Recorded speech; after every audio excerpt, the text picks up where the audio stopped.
Muy buenos días, queridos alumnos. El día de hoy vamos a hablar del indigenismo peruano, una corriente que se va a encargar de la revaloración del habitante del Ande. Para esto nos vamos a situar en los años de 1920 a 1950. A ver qué ocurría en la narrativa de aquellos años, cuáles eran los problemas de la época por aquellos años. Bueno, por aquellos años, los problemas de la época eran los siguientes. Mira, durante el oncenio de Leguía se produjeron importantes cambios en la vida económica del país, ¿no? ¿Qué cambios fueron estos? Mira, el país creció económicamente hablando, gracias a que a la penetración del capital extranjero, especialmente norteamericano. Y con esto, eso trajo como consecuencias aumento de la clase media, ¿sí? Pero en el campo los problemas seguían agravándose. O sea, los gamonales se oponían al gobierno. Entonces, ¿qué pasaba? Los indígenas, por ende, vivían mal, ¿no? La gente, el habitante del Ande, no vivía muy bien, vivía de una forma opresiva por parte de estos principales gamonales autoridades del pueblo. Entonces, el gobierno estaba realmente urgido, o sea, tenía gran apuro de otorgar unas reformas favorables para el campesinado. Por esos años también surgieron en el Perú dos grandes partidos políticos, que son el APRA, fundado por Víctor Raúl Aya de la Torre, y el Partido Socialista Peruano, fundado por José Carlos Mariátegui. Se dieron, en esos años se dieron pues muchas luchas sociales, ¿no? Entre ellas también vemos la lucha de la CGTP por la jornada laboral de 8 horas, que el año pasado, por cierto, cumplió su siglo, ¿no? Bien. Ahora vamos a pasar a hablar de la corriente del día de hoy. Vamos a pasar a hablar de qué es entonces el indigenismo. Vamos a ver que el indigenismo es una vertiente del regionalismo, una corriente que emerge casi simultáneamente con la vanguardia. ¿Qué es pues el regionalismo? Es esa corriente que va a tomar como personaje principal al habitante, ¿no? Por ejemplo, el regionalismo allá en Venezuela tuvo como su figura principal al llanero, su protagonista principal, el habitante del llanos, el llanero. En Argentina tuvo al gaucho y aquí en el Perú tuvo al indígena como personaje principal, ¿no? Vamos a ver que entonces que el indigenismo va a surgir casi simultáneamente con lo que es el vanguardismo. Y, ojo, se inicia o surge con la publicación de Cuentos Andinos publicado en 1920. Con esa publicación de Cuentos Andinos es de que se da inicio al indigenismo, oficialmente se da inicio al indigenismo en el Perú, pero sin embargo se va a consolidar en la década de 1930. Bien, aquí estábamos indicando justo lo que te dije.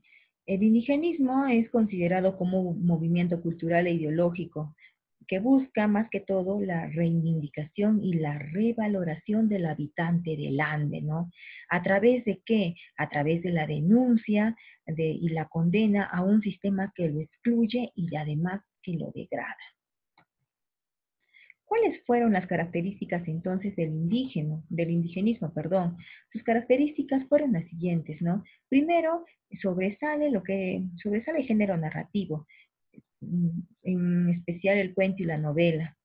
Segunda, otra característica es que se da a conocer la realidad, es decir, que va a ser eminentemente objetivo, es decir, va a tratar de retratar fielmente lo que ve.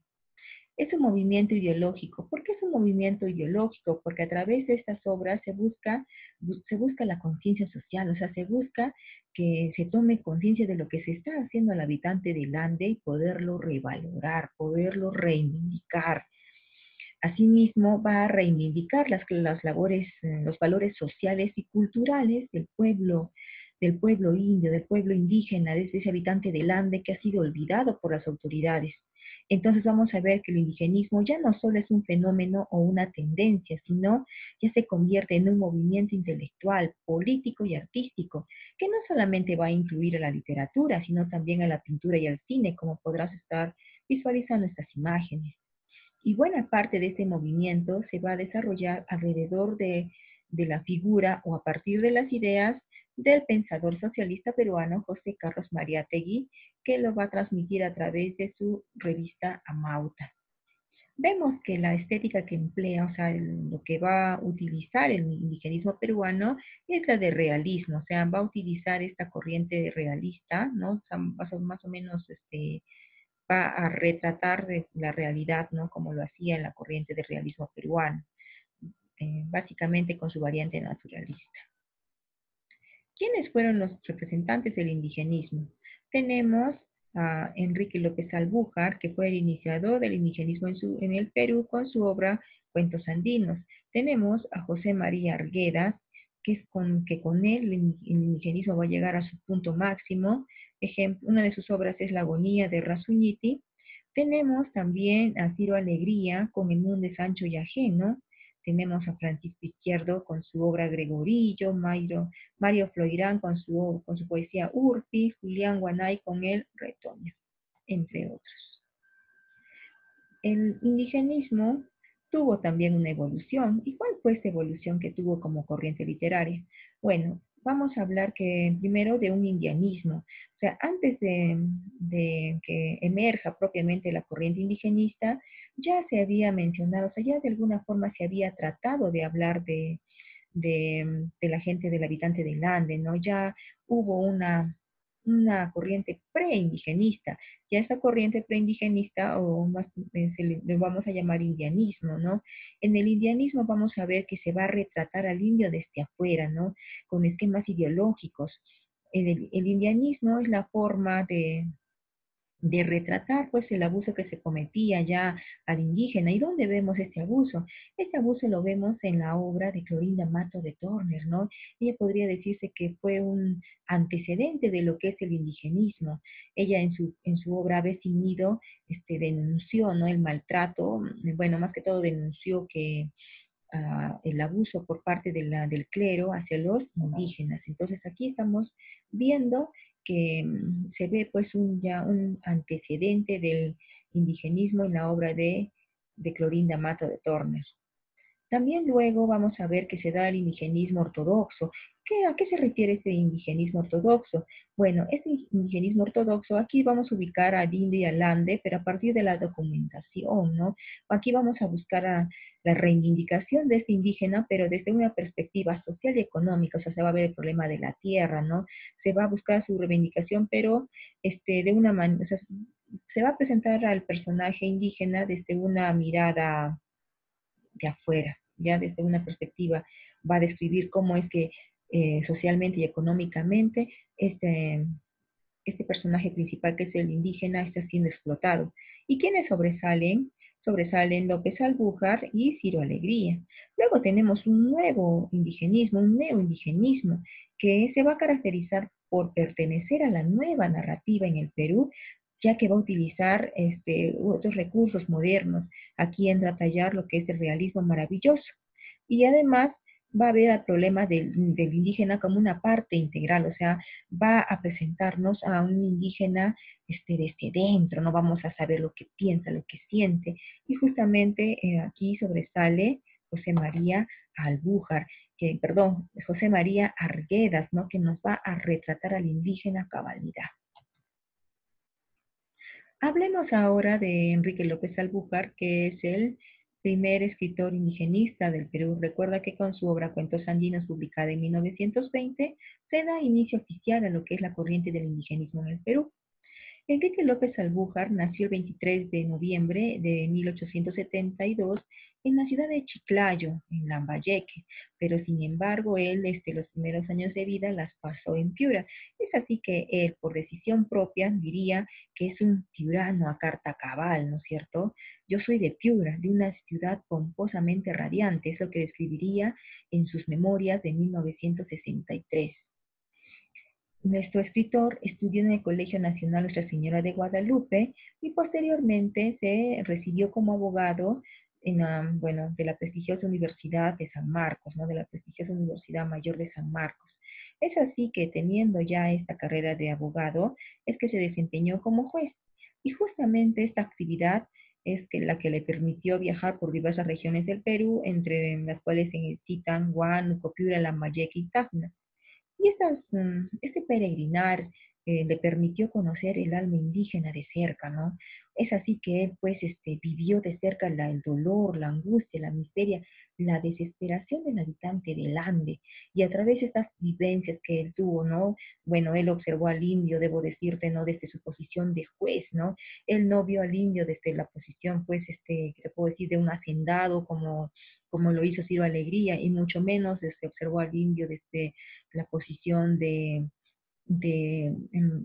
José María Arguedas, que él veía al indio como si fuera él mismo, ¿no es cierto? Él lo vio desde su cómoda posición de juez y justamente es que así él nos presenta a un indio que va a tener defectos y virtudes. Va a describir, pues, la psicología, nos va a mostrar a un indio un poquito, hasta en algunos momentos, un poco cruel, un poco sangriento. De esta manera él inicia un estilo realista y va a colocar al indio como el personaje principal. En sus cuentos muchas veces vamos a ver la psicología de los personajes, ¿no? En la figura del indígena.